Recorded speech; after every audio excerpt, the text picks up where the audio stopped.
movie theater, and I needed good speakers to go with it. So I got my braces here, took them apart. It's pretty cool. They just unscrew from the speaker.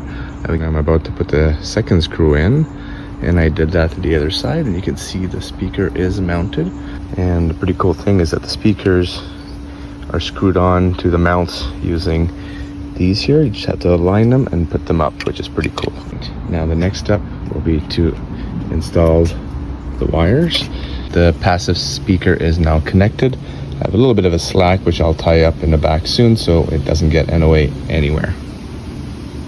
All right, next thing I have now is the power adapter that we're gonna plug right back here, and that's gonna give it all the juice it needs. Luckily for me, I brought electricity close by.